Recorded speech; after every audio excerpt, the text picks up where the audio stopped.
नमस्कार, आदाब, सत श्री अकाल, जय भीम, जोहार। मेरा नाम है नवीन कुमार। बहुत था इंतजार कि नरेंद्र मोदी क्या बोलते हैं एनडीए की बैठक में, क्या होता है उस बैठक में जो बंगलुरु में हो रही विपक्षी दलों की बैठक के साथ ही होने वाला था। लेकिन यह शो जो एनडीए का था वो पूरी तरीके से एक फ्लॉप शो में तब्दील होकर रह गया। फ्लॉप शो हम क्यों कह रहे हैं, इसको जरा ठीक से समझिएगा और आखिर तक वीडियो को देखिएगा। इसके पहले मैं आपसे गुजारिश करता हूं कि हमारे चैनल को सब्सक्राइब कर लीजिए, फेसबुक पर फॉलो कर लीजिए ताकि हमारे वीडियोस आप तक पहुंचा करें। तो क्यों कह रहा हूं मैं फ्लॉप शो, एनडीए के इस शो को मैं शो कह रहा हूं, इसको भी समझिए कि मैं इसको शो क्यों कह रहा हूं। शो किसको कहते हैं? नाटक को शो कहते हैं, फिल्मों के शो कहते हैं, और नौटंकियों के शो होते हैं, बहुत सारे ऐसे मनोरंजन के शो होते हैं। तो एनडीए के उसकी जो बैठक है उसको मैं शो क्यों कह रहा हूं, इसको जरा सिलसिलेवार तरीके से समझिए। सबसे पहले तो यह समझिए कि एक दिन पहले ही मल्लिकार्जुन खड़गे ने कह दिया था कि एनडीए घबरा गई है, और एनडीए से ज्यादा नरेंद्र मोदी घबरा गए हैं, भाजपा घबरा गई है विपक्षी दलों की बैठक से। वो सही कह रहे थे। इसका पता चला इस बयान के अगले दिन, क्योंकि उधर बंगलुरु में बैठक शुरू होने वाली थी, तैयारी चल रही थी, और इधर नरेंद्र मोदी का भाषण चल रहा था। कहां चल रहा था? पोर्ट ब्लेयर में एक एयरपोर्ट का उद्घाटन कर रहे थे। सरकारी कार्यक्रम था, बिल्कुल सरकारी, भारत सरकार का कार्यक्रम। लेकिन अच्छा, इसके पहले मैं आपको बता दूं कि नरेंद्र मोदी ने उस जो एयरपोर्ट का टर्मिनल है, नया टर्मिनल, उसका उद्घाटन दिल्ली से बैठकर किया, डिजिटली। तो नरेंद्र मोदी बैठे हुए थे दिल्ली में, उद्घाटन कर रहे थे पोर्ट ब्लेयर में, लेकिन उनका पूरा ध्यान लगा हुआ था बंगलुरु में। वो बोलते क्या हैं? वो बोलते हैं, सोचिए, हवाई अड्डे के उद्घाटन में वो बोलते हैं कि भ्रष्टाचारियों की बैठक हो रही है, वहां उन लोगों का जमावड़ा लगा हुआ है जो लोग भ्रष्ट हैं, जो लोग देश को लूटते हैं, जिन लोगों ने आपस में ही कोई तालमेल नहीं दिखाया, और वो लोग देश को बर्बाद कर दें। ये सब सरकारी कार्यक्रम में बता रहे थे नरेंद्र मोदी सवेरे सवेरे। जबकि यूपीए, जो तब तक यूपीए था और शाम होते होते वो इंडिया में तब्दील हो गया, तो इंडिया की बैठक को वो बता रहे थे कि ये उन लोगों का जमावड़ा है जो देश को लूटते हैं। दूसरी तरफ मैं बीच के जो 10 घंटे का अंतराल है उस पर बाद में आऊंगा, शाम को क्या हुआ।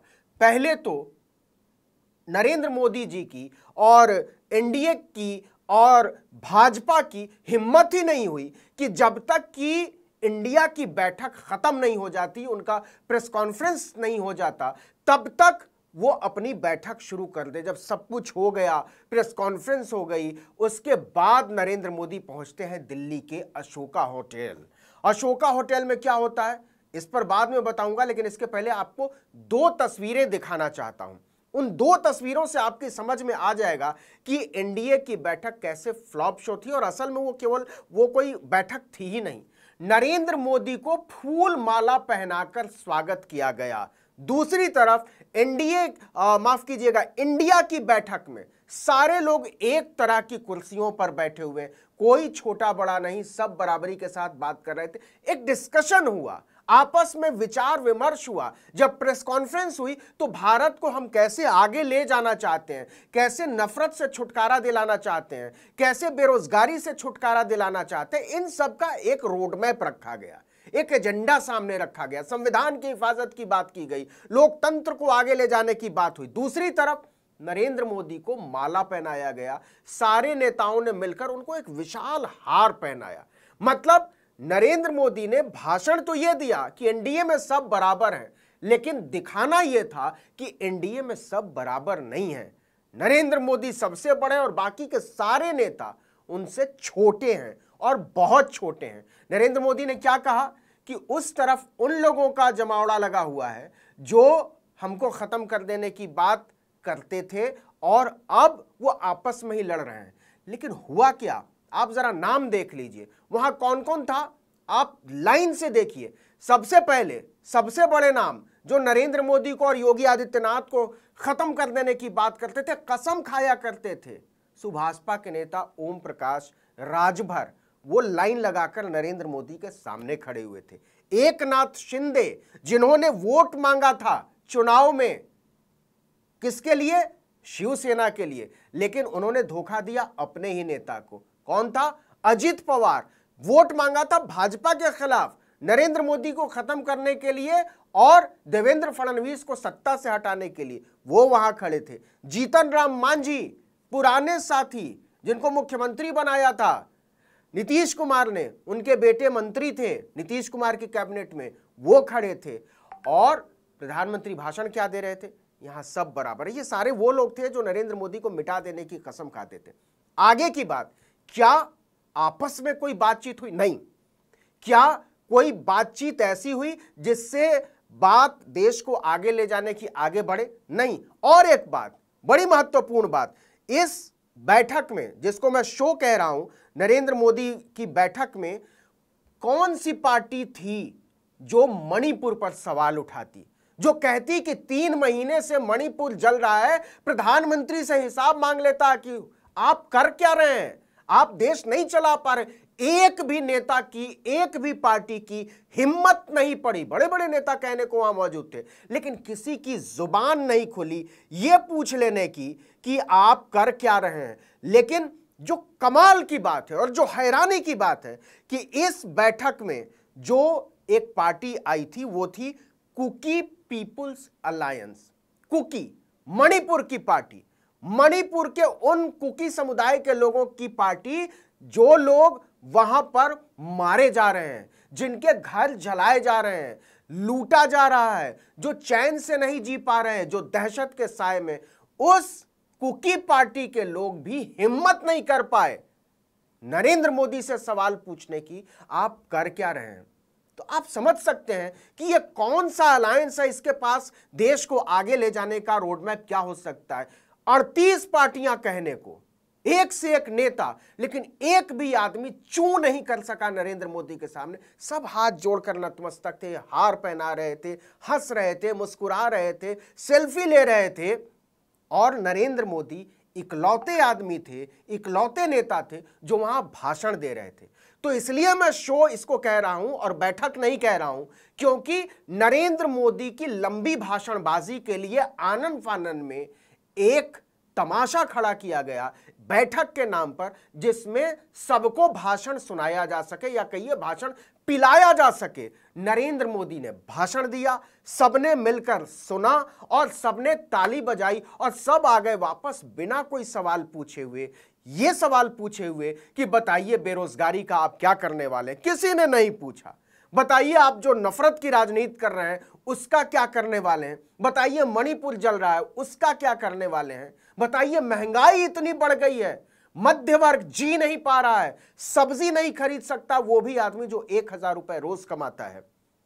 नरेंद्र मोदी जी आप कर क्या? एक आदमी नहीं था जो चू कर देता नरेंद्र मोदी के सामने। तो नरेंद्र मोदी उस बैठक में यहां थे, बाकी सब यहां थे।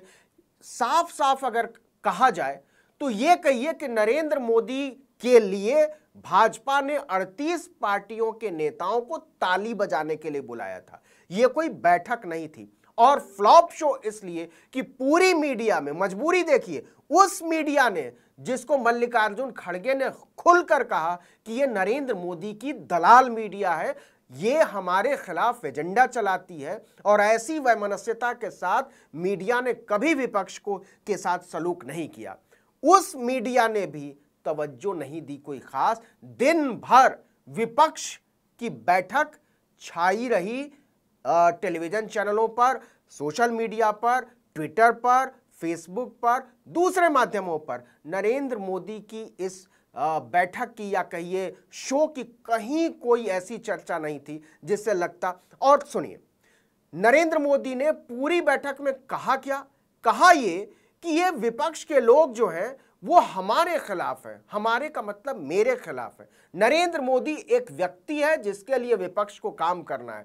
नरेंद्र मोदी को देश के लिए नहीं काम करना है, नरेंद्र मोदी के लिए बाकी लोगों को काम करना है। तो नरेंद्र मोदी से सवाल मत पूछिए कि आप देश के लिए क्या करते हैं। देश की जवाबदेही है कि वो नरेंद्र मोदी के लिए क्या करता है। यह फर्क है। दूसरी तरफ इंडिया नाम का जो अलायंस बना है वो कहता है कि हम देश के लिए काम करेंगे, नरेंद्र मोदी कहते हैं देश हमारे लिए काम करे। तो ये बुनियादी फर्क है। इस बैठक में ऐसा कुछ भी नहीं था जो देश को आगे ले जाने के बारे में सोचे, जिससे कोई रास्ता निकलता, जिससे ये पता चलता कि नरेंद्र मोदी को तीसरा कार्यकाल क्यों दिया जाना चाहिए। तो इसका मतलब ये होता है कि 2024 में जो लड़ाई है वो बहुत साफ साफ लड़ाई है। एक तरफ इंडिया, दूसरी तरफ एनडीए। एक तरफ आपसी विचार विमर्श है, बातचीत है, एक दूसरे को साथ लेकर चलने का इरादा है, और दूसरी तरफ एक आदमी नरेंद्र मोदी की भाषणबाजी है, उनकी अपनी सोच है, मोदी मोदी मोदी मोदी है, और दूसरी तरफ इंडिया इंडिया इंडिया इंडिया है। तो ये है दोनों बैठकों का अंतर जो हमने आपको बताने की कोशिश की कि अच्छा एक बात और, 38 दल शामिल हुए कहने को इस शो में, तमाशे में। इन 38 में से 26 दल ऐसे हैं जिनका एक भी सांसद नहीं है, शून्य सांसद है। तो अगर इसमें से 26 घटा दीजिए तो केवल 12 पार्टियां ही ऐसी थीं जिनका कम से कम एक सांसद संसद में है, लोकसभा में या राज्यसभा में। तो आप अंदाजा लगा लीजिए कि ये लड़ाई कितनी चुनौतीपूर्ण है। नरेंद्र मोदी क्यों परेशान है, क्यों घबराए हुए हैं इंडिया के उभार से। तो 2024 में एक तरफ इंडिया है, दूसरी तरफ एनडीए है। एक तरफ जनता है, दूसरी तरफ मोदी है। एक तरफ नागरिक है और दूसरी तरफ भीड़ है। तो बहुत साफ साफ लकीर इन दोनों बैठकों ने, एक तरफ शो और एक तरफ बैठक, इसने खींच दी है। और इसी लकीर पर 2024 की प्रस्तावना जो है चुनाव की, वो तय होनी है। इस वीडियो में इतना ही, लेकिन अगर आपने आर्टिकल 19 इंडिया को अब तक सब्सक्राइब नहीं किया तो फौरन कीजिए, बेल आइकॉन दबाइए, घंटी जैसी आकृति लाइक कीजिए और कमेंट करके बताइए हमारा वीडियो आपको कैसा लगा। यूट्यूब पर देख रहे हैं तो सब्सक्राइब जरूर कर लीजिए, फेसबुक पर देख रहे हैं तो चैनल को लाइक कर लीजिए, हमें फॉलो कीजिए ट्विटर पर जरूर, आर्टिकल 19_इंडिया, और मेरा ट्विटर हैंडल नवीन जर्नलिस्ट। नमस्कार।